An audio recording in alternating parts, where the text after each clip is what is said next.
Welcome to Desperately Seeking the 80s. I am Meg. And I am Jessica. And Meg and I have been friends since 1982. We got through middle school and high school together here in New York City, where we still live. And where we podcast about New York City in the 80s. I do Ripped from the Headlines. And I do pop culture. So, Jessica, it is my birthday next week. I know. We're just a little bit over a week away. And do you know what I want for my birthday? A pony. No. What do you want? I want people to review us on Apple Podcasts. I think that's a very, very modest request. Don't you think that's reasonable? I do. How do we, we know how to make each other feel guilty. How do we make others feel guilty so that they'll get guilty? There's weeping. Lots of weeping. So you would like people to go on Apple Podcasts and write a review and give us, stars and stuff, but mostly just write a little something because it really helps our, whatever the podcast gods are. They want reviews. And if you listen to us, but you don't follow us too. I'm going to be very specific about my ask. Review. Okay. Well, I'm just going to be grabby and say, while you're at it, hit a button. Awesome.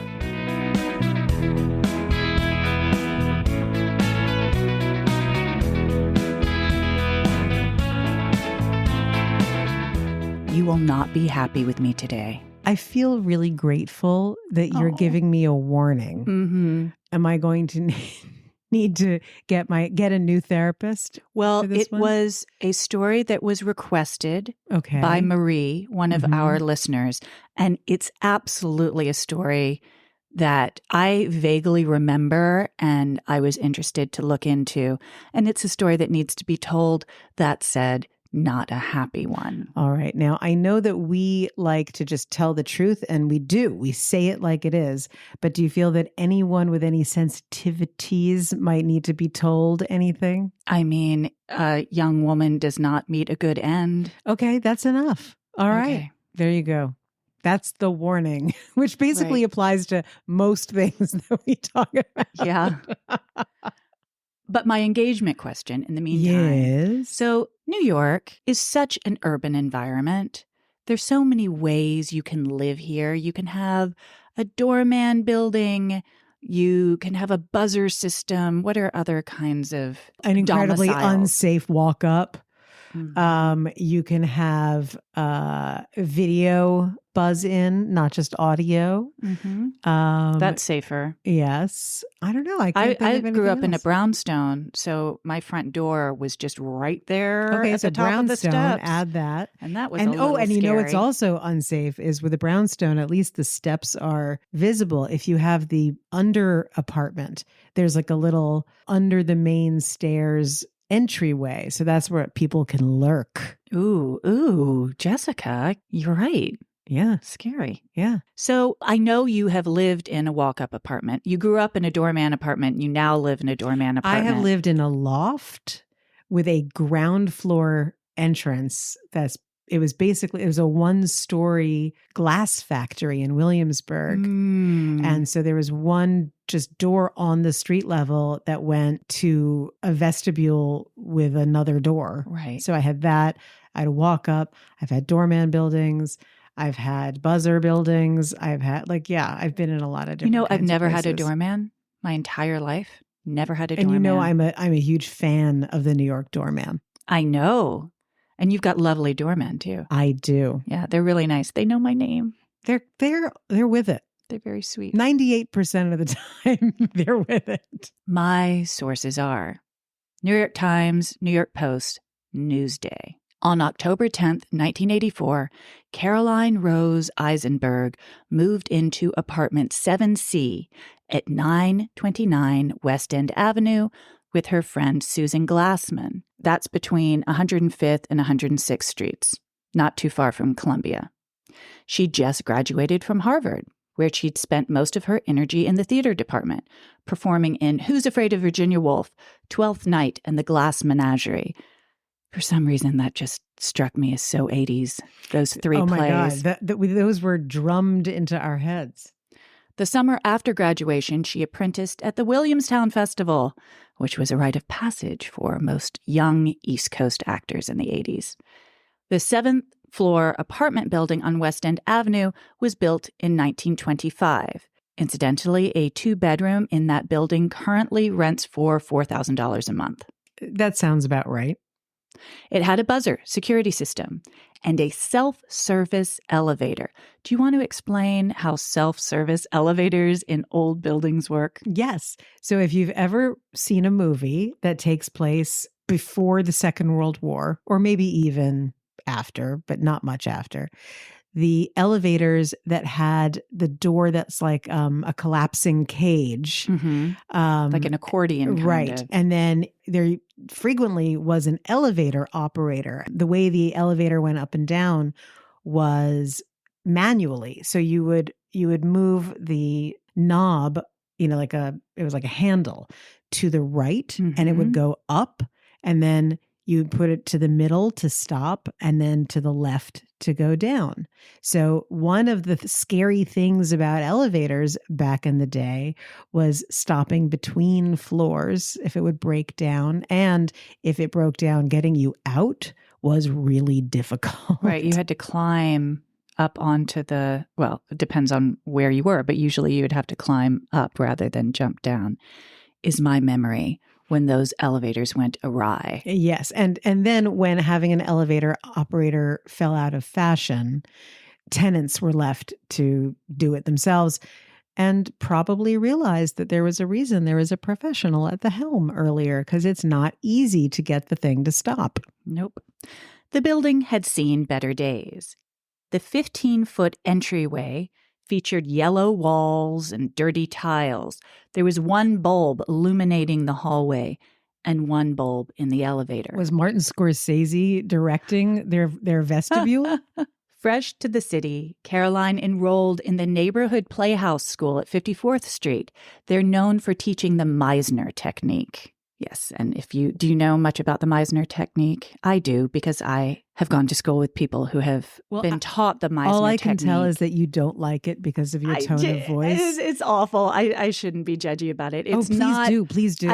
I have not thoroughly enjoyed working with some people who have gone really deep. Well, what is the basic concept? The idea actually sounds pretty cool. Sanford Meisner was the guy who started it, and he's trying to get you to act more spontaneously and just to kind of get out of your head. And it was super, super popular in the 80s and 90s. And there are all these exercises that you can do to kind of get out of your head. It sounds great. Unfortunately, working with some, not all, with some actors who are really into the spontaneous thing, it means that they're always trying to sort of pull the rug out from under you.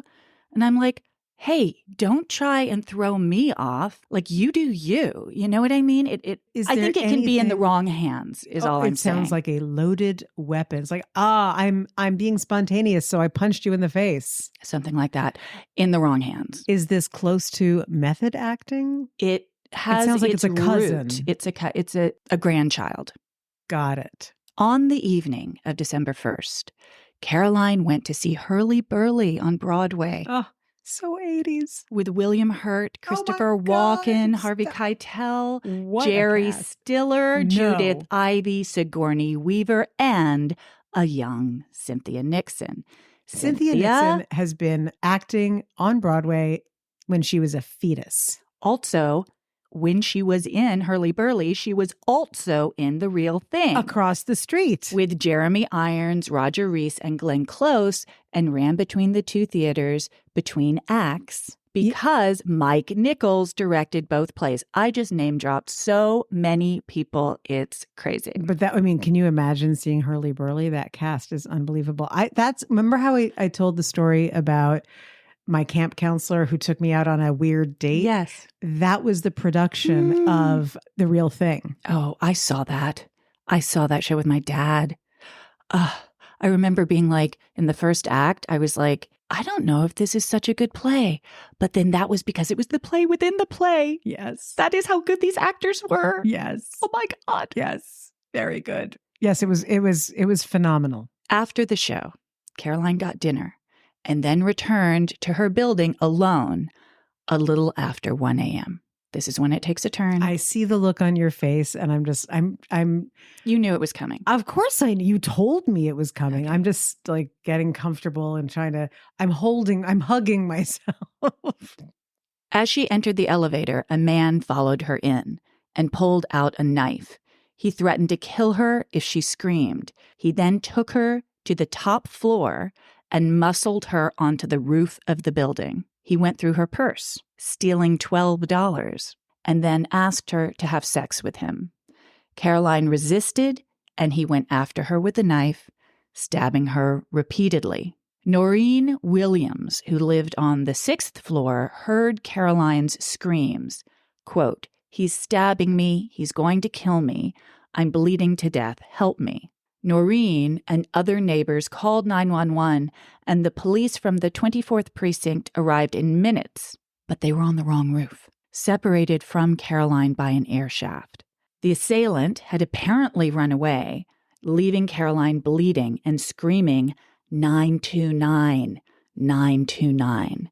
That was the address of her actual building. She knew that they weren't on the right roof. She was taken to St. Luke's Roosevelt at 113th in Amsterdam. She was still conscious and described her attacker as, quote, male, black, light-skinned, clean-shaven, with a square jaw. The policeman told the press that a nurse told him that Caroline said, quote, "All this for $12. I should have given him the money. I should have let him do it. I should have given in." Caroline died in surgery at 2:05 a.m., and these last words that were attributed to her were printed and reprinted in national and local newspapers and sparked a lot of conversation, mostly over how Caroline could have prevented her own murder. Roseanne Lefkowitz wrote in a syndicated column in response to the third-hand report that Caroline had regrets, quote, "While it is tragic that Caroline Isenberg died blaming herself, it is dangerous for us, her survivors, to embrace her view because of what it could mean should we ever face a violent attacker. What reactions will Isenberg's words prompt at such critical moments? And what guarantees any woman who takes them to heart that, if she submits to rape, her rapist will allow her to live? There are no guarantees. Violent attackers don't always keep bargains. I once found myself on a rooftop with a would-be rapist. I spent the longest moments of my life with a cold muzzle of a gun against my left temple.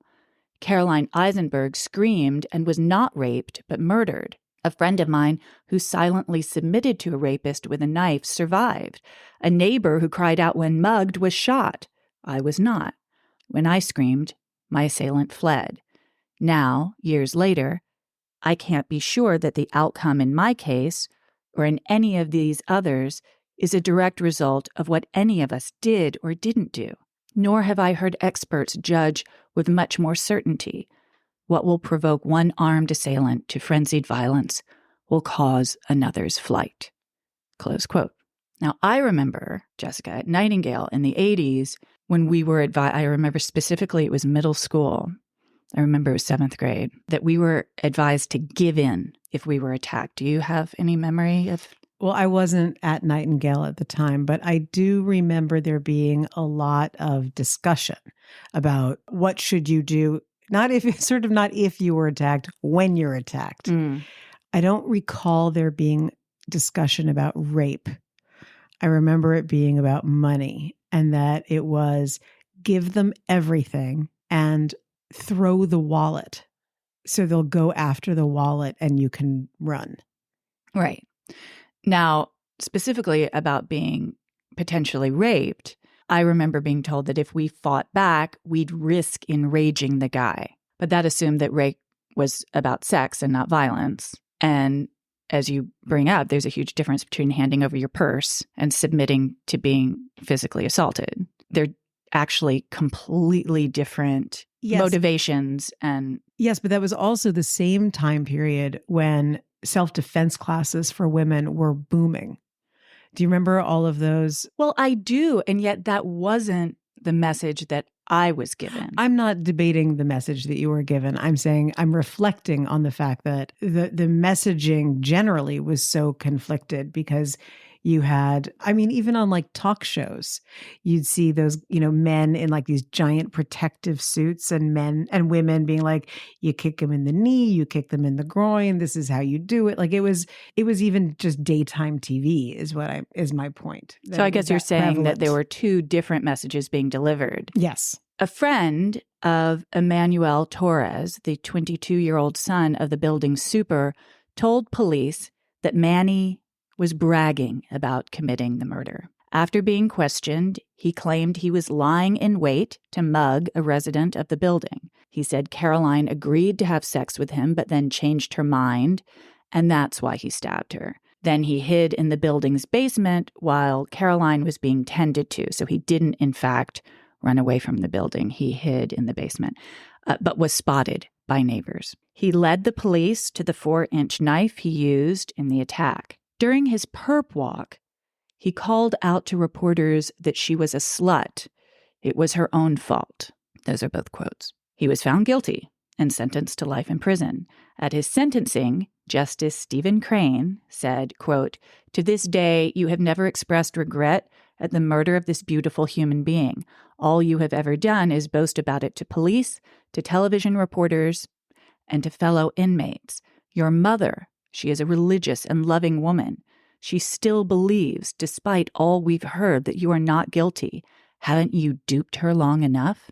Oof. Caroline's father, a psychiatrist from Boston, said, quote, "It's funny.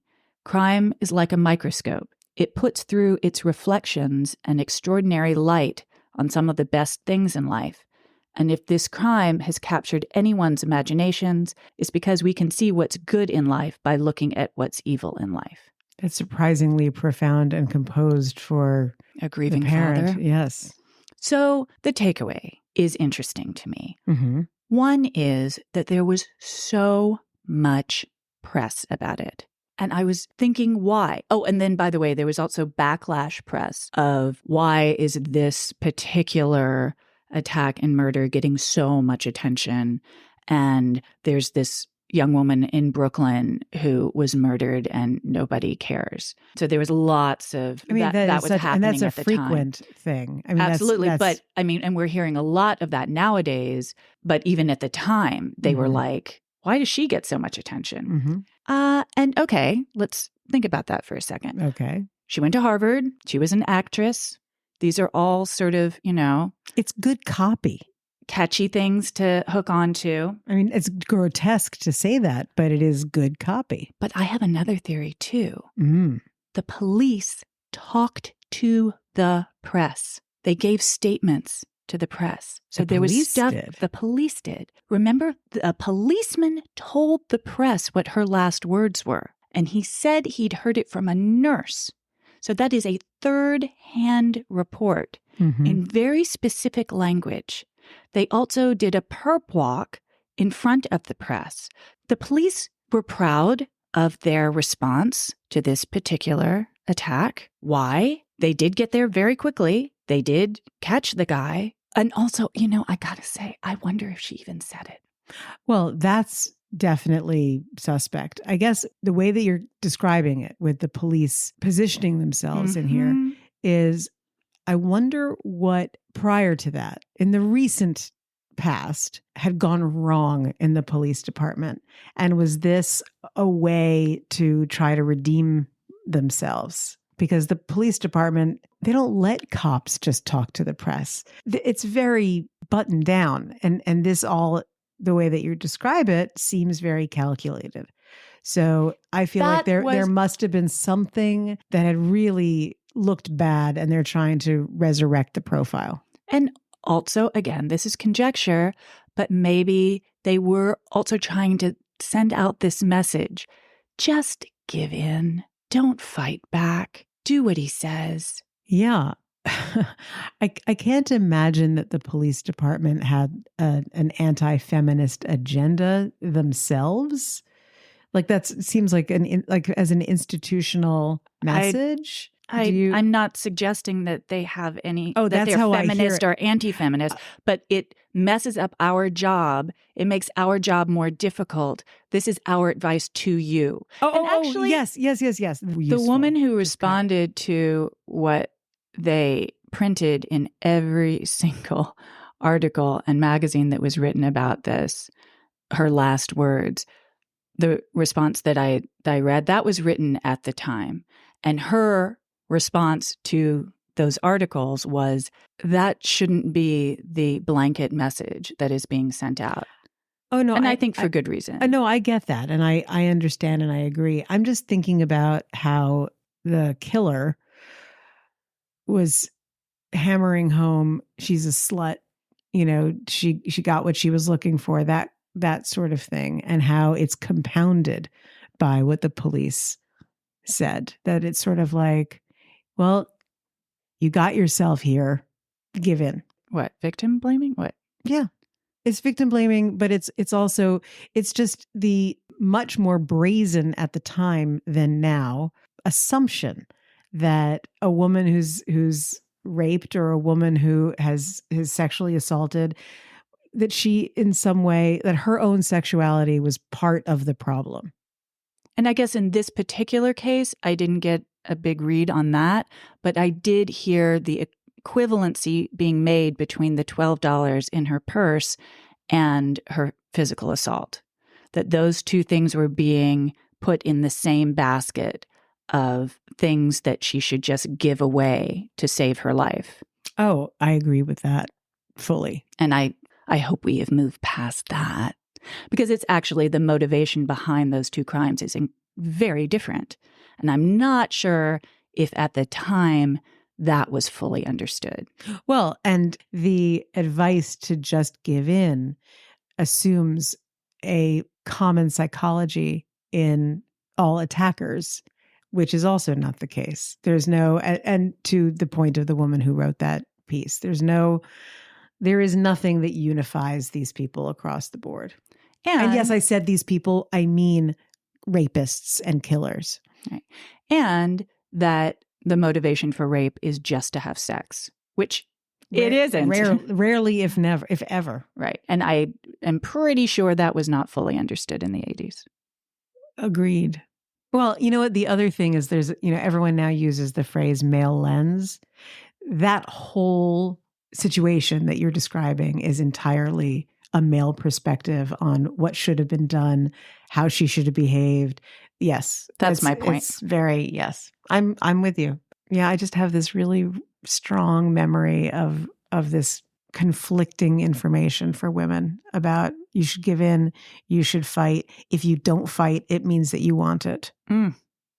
Seriously, that's I guess what I was trying to get to earlier, that if you don't fight, it's your fault. When fighting could get you killed, could not get you killed. Who knows? On that rosy note. Yes. I think that we need to find a photo of the guys who would dress up in the attacker suits, because they look so bananas. They're of a moment. One of those guys came to Nightingale when Alice was in lower school, and she was really good at it, this tiny little child. She had no qualms going after this big balloon of a man. Well, because you are her mother and you are from a generation that was told something really dumb and then was able to react to it. I still got her pepper spray, though. Pepper spray's good. When I was watching Morse, there's a girl who's abducted, and her father is like a real estate developer and very tough. And he pulls out of his pocket a little device that lets out a siren, like a screaming siren, and says, and she's at an all-girls school, and says, I got them for every girl in the school. So yeah, pepper spray. Pepper spray, pro pepper spray. Whistles.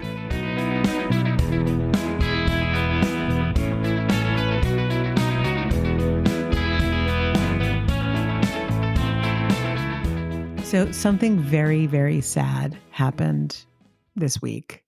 And it's something that has hit a lot of people very hard. But it feels like a very Gen X situation, a loss. So on Saturday, Matthew Perry died in his hot tub. You know, someone said to me, like, do you think it was drugs? And I was like, once you have reached the level of perpetual crisis that poor man was in, if he died of drugs or he died from a heart attack because he had been so sick for so long, it really doesn't matter. No. But it was very poignant and very, like I said, it was really affecting. Yes. And I know why I think it was, but I wanted to ask you first why you think it's resonated so deeply. Friends was interesting.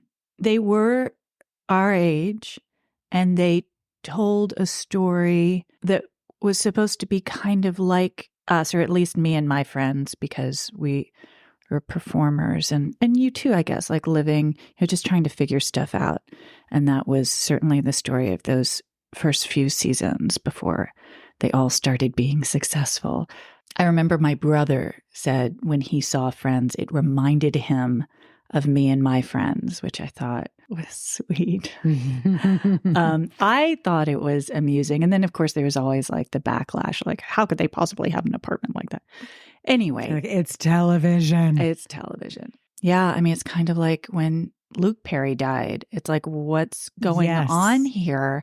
Why are people who were our age and represented people our age suddenly dying? I think you just said exactly what it is. They stood in for people our age for a very long time. And that death feels personal because those shows were designed for us to identify so strongly with these archetypes. Right, sure. Who are you? Are you a Chandler? Are you a Ross? I remember my friend Robert, I hope he doesn't get mad when I say this, but I would call him a Ross and he would be like, oh, I am not a Ross. Not sure who he wanted to be in that group, but it was not a Ross. Yeah, I'm going with Chandler, but I don't know, because I want to be a Joey. Is sort of like, oh, sweet, like a golden retriever. I mean, honestly, I'm obviously Monica. Yes, you are. Yeah. I'm not even going to get involved with anything beyond that. Sad for me, but there it is. Well, it's just that you like things to be a certain way. I think that's it.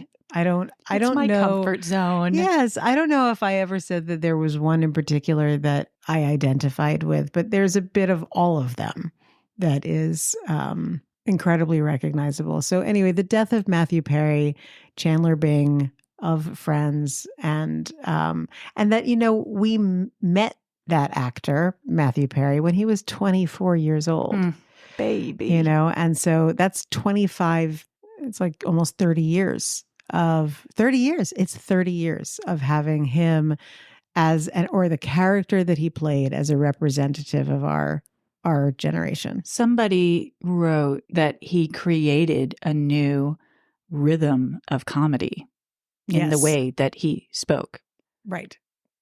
That didn't exist anymore before Matthew Perry. Yes. And his childhood friend said that was just how he was. And he just, you know, translated it or brought it into the character. So when his death was announced and then celebrities started writing in and, you know, on social media and condolences and comments, the one that really struck me was Morgan Fairchild. Oh, who played his mom. Mother. Mm-hmm. I was also really affected by Morgan Fairchild. And I was like, okay, that's weird. Why am I affected by this? At first, I suppose that it was like, okay, so she was a mother figure, you know, commenting. And then I started thinking about, you know, Chandler Bing was this character who we lived with for a very, very long time.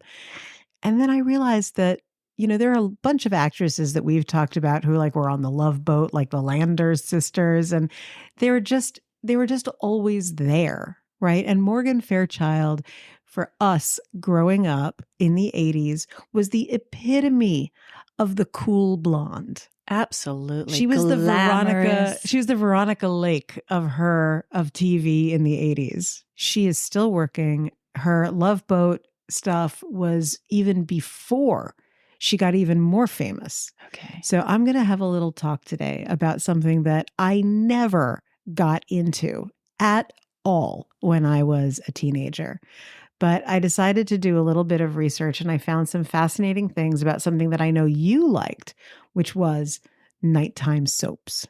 Oh, I mean, I liked one nighttime soap. Okay, but sure. which was the one? Dallas. See, now you say that with this shrugging gesture. And what I realized, and I'm going to take us on a little tour of these shows, they were all the same show. They were all produced by the same people, practically. There's a lot of spelling. There was also Belisario. And there was a frenzy of them in the 80s. And we've been talking a lot lately about how, the 80s were such a Reagan time, and like money was important. And I was thinking, like, why was there this proliferation of these wackadoodle shows? And I was like, oh, because they were all about money. Every single one of those shows was about money. Soap operas had been a very big thing, even in the 40s and 50s. But in the 60s, it really hit its stride and took hold with Peyton Place, which was the soap opera inspired by the movie of the book by Grace Metalius, I think her name was. And it starred Mia Farrow and Ryan O'Neal, another cool blonde at the time. Peyton Place begat a whole bunch of soaps, which really came to a head in the 80s. So I'm going to walk us through, because there's some shows you've forgotten about. Okay. So I'm going to take us on a quick little tour. And are you talking daytime or nighttime? Only nighttime. Okay. Only nighttime. The only slight reason that the nighttime shows got my attention was in the 80s, I watched the reruns of Soap. Okay. With Billy Crystal. Yeah. Right. Which was one of the most genius comedies of all time. So I was aware of how over the top it was. If there was some woman was going to get slapped by another woman at some point, and that was always so. I should have known that was like a little inkling that I was a high camp person. But anyway, so here are the shows that were on at the time. And tell me if you remember these. Okay. Ready? Yes. From 1985, Behringers. I'll raise my hand when I remember. Well, okay. How about, we know Dynasty. Obviously. 1981. We know Falcon Crest. Yes. And that was also 1981. Yeah, and I did not watch these shows, Okay. but they're so iconic that, of course, I know. What, Alexis Kerrigan or something? No. Carrington. Carrington? That's See? Nancy Kerrigan. Oh. Now, how about this one from 1980, predating Dynasty? Flamingo Road. I believe that Morgan Fairchild was on Flamingo Road, and I think she was on it with Mark Harmon. Oh, Mark Harmon in his heyday. So there was two no of one them more beautiful on Flamingo Road was how I was like, oh, that's what beauty is. These two people together lusting after each other. That is not wrong, though. That is an accurate depiction of a particular type of beauty. There was also from 1984. Do you remember, or did you ever hear of Glitter? No. Mm-hmm. Sounds fun. How about King's Crossing? I 1982. I don't think I do know that. And this is something I remember vividly from 1984. Paper Dolls. Oh, wait, were they models? Yes. They were young models? Nicolette Sheridan. That was her debut. How many seasons did that last? 14 episodes. I mean, eventually we got Melrose Place, but that was in the 90s. These begat the real, it was like spelling was the king, and then he had a second wave in the 90s, and he just dominated. He owned Fox, basically. I would watch all of Remember, Dallas. like Party of Five, all of those. Oh, sure. Yeah. No, I love Party of Five. There's more. Also from 1980, Secrets of Midland Heights. Never heard of it. In 1983, one of the early shows on Superstation TBS out of Atlanta. Yes. Ted Turner, The Catlins. And 1985, a spinoff that was only 2 years, 49 episodes, and it went off the air the day before my 17th birthday, The Colbys. Do I remember that? I'm not sure. I could lie and say yes, but maybe I'm just lying to myself. And here too, you definitely don't know. And if you do, I am going to... I get something special? Yes, you're going to get a prize. I don't know what the prize is, but you're going to get a prize. I hope I know. Debuting in 1983, July, and ending in August 1983 with a total of 6 episodes, The Hamptons. No, obviously not. And I would remember that. Yes, and 22 episodes, October 2nd, 1983 to May 12th, 1984 on NBC, The Yellow Rose. Texas? Dallas, they're all trying to get in on. And there was another one that I don't think I mentioned in 1983 on NBC, Bare Essence. Oh, perfume? Yes, correct. Obviously. Yes. I'm a good target audience. No, you're very good. And so Bare Essence, Morgan Fairchild was ubiquitous. Another one from General Hospital, migrating her way into primetime. Jeannie Francis. Oh, yeah. So Bare Essence had Jeannie Francis, Ian McShane, and Jonathan Frakes, who wound up on Star Trek Next Generation. The guy with the beard. I know neither of us give a shit about it, but anyway, big deal guy. It was about the efforts of Tiger Hayes. Tiger with a Y, Hayes also with a Y. That's Jeannie Francis, who wants to succeed in, and this is so 80s, the business world. Oh. Yeah. So Good she luck, wants honey. to be in business. I love that as a career. Well, She's got a blazer. Yeah, that's right. I'm a business. It's like pumps. Romy and Michelle's high school reunion. Right. We are business women. We invented Post-its.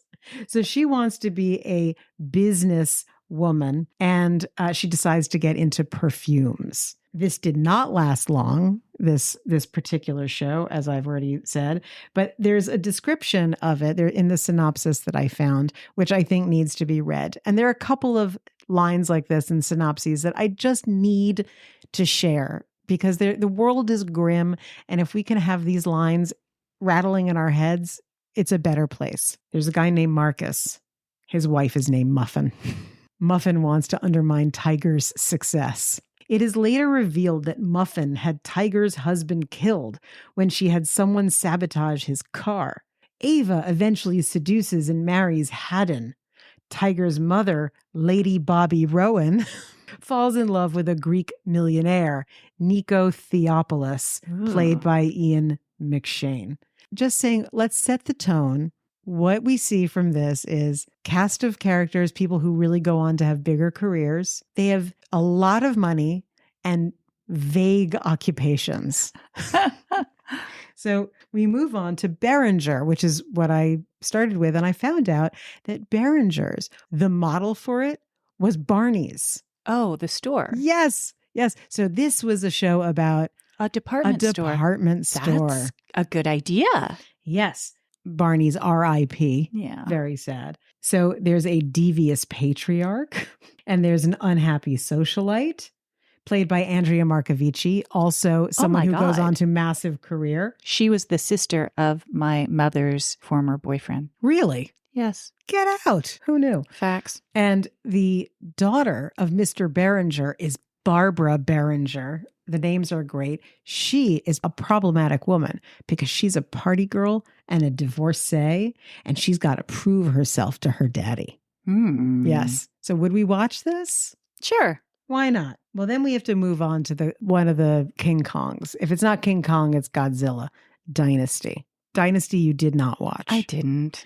But I remember they pushed each other in pools and stuff. Correct. And it was an Aaron Spelling creation. This is the platform for the Carringtons and the Colbys. Now, whatever the plot was, and we'll get a quick moment of it, this entire show was about Linda Evans and Joan Collins slapping each other. Right. And before they slap each other, taking off an earring to pick up the phone. Love it. Yes. Do you remember this? These were like these sort of, I don't know if they invented them, but these iconic bitch female characters, which must be like, inspired by Barbara Stanwyck, and that sort of Joan Crawford, all of those. No one really, like, everyone loved it. And it was so insane. But I never heard this quote before, and it made me just love the creators of these shows more, because these shows come out and you're just like, well, that's nuts. And, or it's garbage. Why would I watch that? And you don't think about, like, well, what are the creators thinking? Well, here's a little insight into Dynasty. And by the way, Dynasty covered a lot of tough issues like race and abortion, stuff like that. But that pales in comparison to the slapping. Producer Douglas Kramer said, "We walk a fine line just this side of camp." Douglas, I would say you crossed right over. You vaulted over that line. Defined it. Careful calculations were made. We sense that while it might be wonderful for Crystal and Alexis to have a cat fight in a koi pond, it would be inappropriate for Joan to smack Linda with a koi. Oh my God.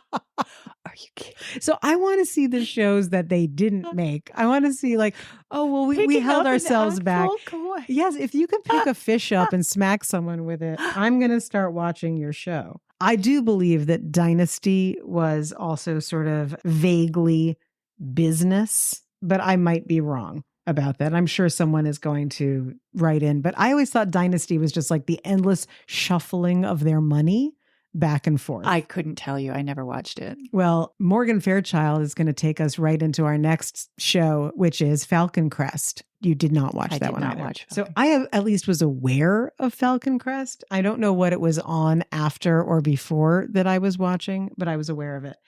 Aaron Spelling was the king of getting great actors from the 30s, 40s, and 50s back on their feet. This is not an Aaron Spelling show. However, Falcon Crest, which was about the wine industry. So they had a vineyard. Excellent. The matriarch was Jane Wyman. Oh, wow. Now, what do you remember Jane Wyman's fame, along with being an actress of great renown?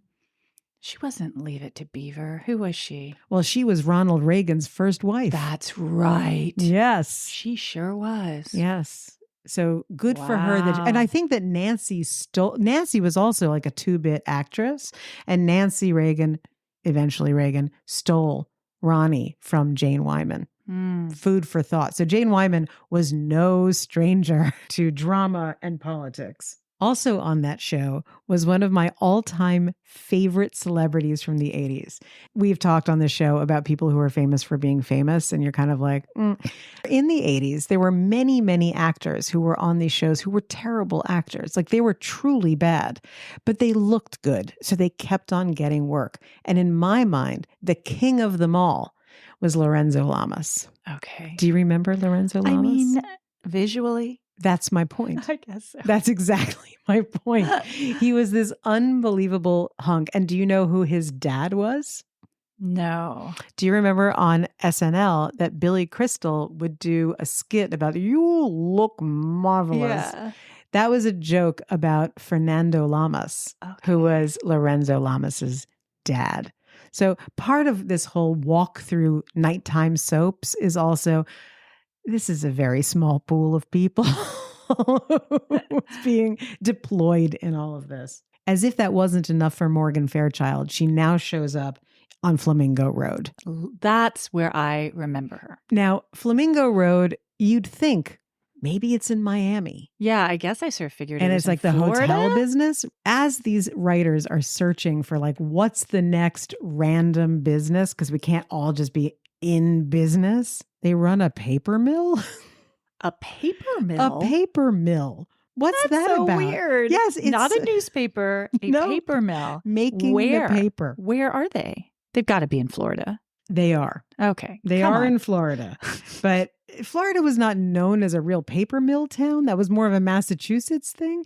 Interestingly, as far as I know, but maybe we don't know yes, but things. interestingly, it was a Massachusetts thing. This paper mill was in Florida, but it was in Truro, Florida, which Instead of Truro, Massachusetts? Exactly. And we should have gotten behind it, because this is one of the few shows that was developed by a woman. This was really a man's world. I feel like I got behind it. I think you did. I'm just saying at the time, I wish we could have given Rita Lakin some support, because that would have been really nice. Interesting. Also, like Peyton Place, this was based on a movie that was based on a book. And the movie starred Joan Crawford. Oh my gosh, full circle. Exactly. So we're getting the vibe here. And my final entry for today might be one of my absolute favorites because it's so misguided.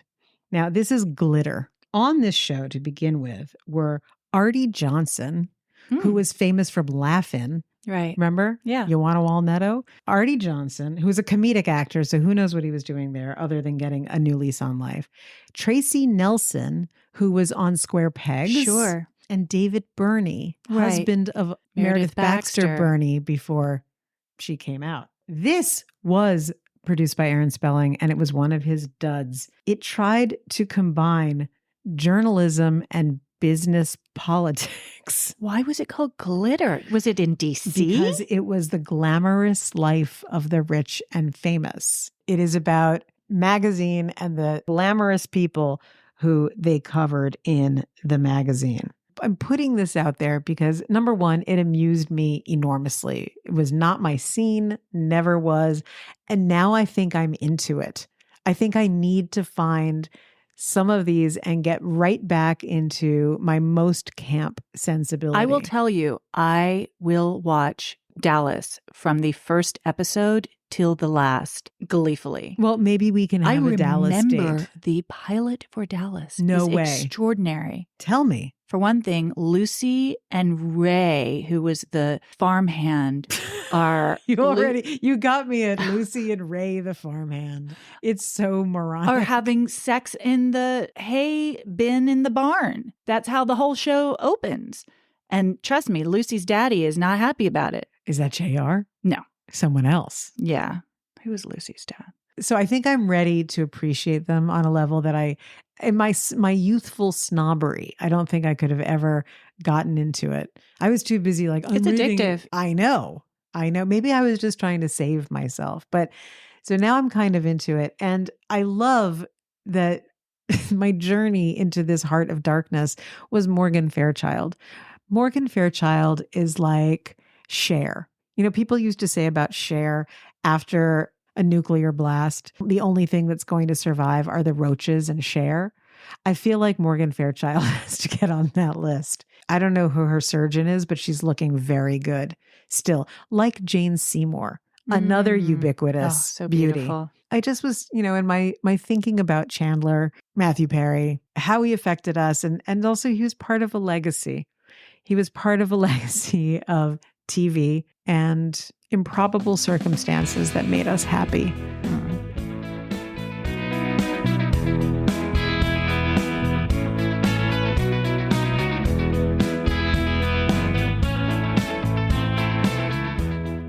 Two things. Morgan Fairchild was on Dallas, which is very exciting.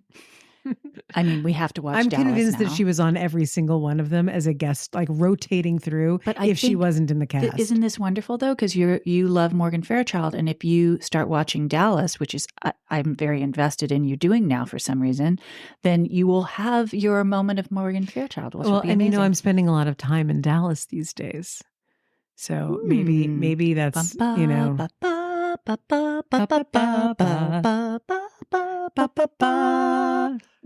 Nice. What the hell? I just pulled that out for you. And Kathleen Turner played Chandler Bing's father. Good on her for taking that role. Good on all of them. Seriously. God bless. So what's our tie-in? It's 80s actors. We've talked a lot about 80s actors today. Yeah. There might not be anything more profound than that, except what you said earlier, which is just the place that they hold in our heart. That was actually really nice the way you said that. Okay. Oh, yeah. Yeah, that's it. That's our tie-in. That's our tie-in. And not to make it self-serving at this very touching moment, but please, guys, write us reviews. I want a birthday present. I want more reviews on Apple Podcasts. If you care, you'll write in. Oh, wow. If you care. That's like feed the children level of feed the cast. Feed the cat. Feed Meg.